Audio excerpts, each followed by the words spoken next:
মই আহি গ'লোঁ ৰাতিপুৱা অন্য এটা ভিডিঅ' লৈ, কাৰণ আজি আছিলে ছট পূজা। ছট পূজাৰ শেষৰটো দিন, সেই বুলি ভাবিলোঁ আপোনালোকক বিপৰীত ছট পূজা দেখাওঁ কেনেকুৱা হয়। আজি মোৰ লগত আছে অনামিকা, বিকাশ, মণিকা, অপূৰ্ব। আমি 5টা ৰাতিপুৱা 4টা বজাতে শুই উঠি নদীৰ পাৰত ছট পূজা চাবলৈ আহি গ'লোঁ। ছট পূজাৰ বিষয়ে মই ভালকৈ একোৱেই নাজানো, অকল জানো যে এইটো সূৰ্য দেৱতাক পূজা কৰা হয়। আজিৰ দিনটো নদীৰ পাৰখন চাবলৈ বহুত ধুনীয়া হয়। সকলোৱে এতিয়া অপেক্ষা কৰি আছে যে কেতিয়া বেলি ওলাব। বছৰটোত চাগে মানুহে আজিৰ দিনটোতে সূৰ্য দেখিবলৈ পায় ৰাতিপুৱা, নহ'লে বাকী কেইদিন চব বিচনাতে থাকে।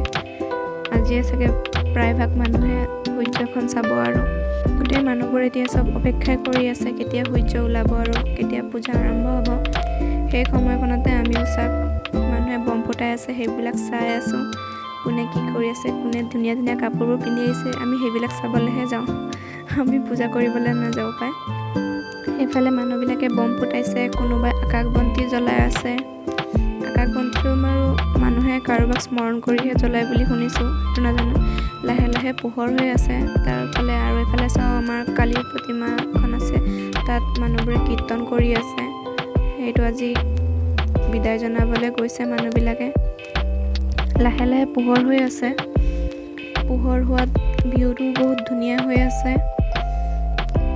মানুহবোৰ এতিয়া লাহে লাহেকৈ পানীত নামিব, কাৰণ পোহৰ হৈছে, বেলি ওলোৱাৰ সময় হৈ গৈছে।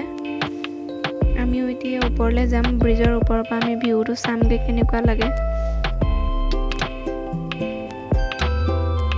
সেই সময়ত আমি ছাৰ আৰু মেমক লগ পাই গৈছিলোঁ, তাতে চাৰতি পূজা কৰি আছিলে। তাৰপিছত আমি এতিয়া যাম ব্ৰিজৰ ওপৰত ভিউ চাবলৈ। চব মানুহবোৰে ইমান ধুনীয়াকৈ, ইমান ঠাণ্ডাত কেনেকৈ জানো পানীত নামি পিনে পূজাটো কৰে, মই সেইটোৱে আচৰিত।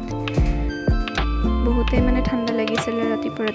মই বিকাশ গোটেইকেইটা মিলি এতিয়া ওপৰলৈ যাম, তাৰপৰা পূজা চামগৈ। আমি আহি গ'লোঁ ছট পূজা চাই। এতিয়া আমি গৈ আছোঁ দলঙৰ ওপৰত। চব মোৰ লগত আছে অপূৰ্ব, আমি পাহাৰ বগাই আছোঁ। বিকাশ আগত গ'ল। পাহাৰ বগাই আমি উঠি গ'লোঁ ওপৰত। ওপৰৰ পৰা ভিউটো চাবলৈ বহুত ধুনীয়া হয়। গোটেই মানুহবিলাক চাব ওপৰতে আছে, ব্ৰিজৰ ওপৰৰ পৰা চবেই চাব, কাৰণ গোটেইকেইটা মানুহ যেতিয়া পানীত নামি যায় তেতিয়া ওপৰৰ পৰা চাবলৈ বহুত ধুনীয়া হয়। লাহে লাহে এতিয়া সূৰ্য উদয় হৈ গৈছে, মানুহবোৰ পূজা কৰি আছে। পূজা হোৱাৰ পাছত এতিয়া আমি আকৌ তললৈ এপাক মাৰিবলৈ গুচি গ'লোঁ।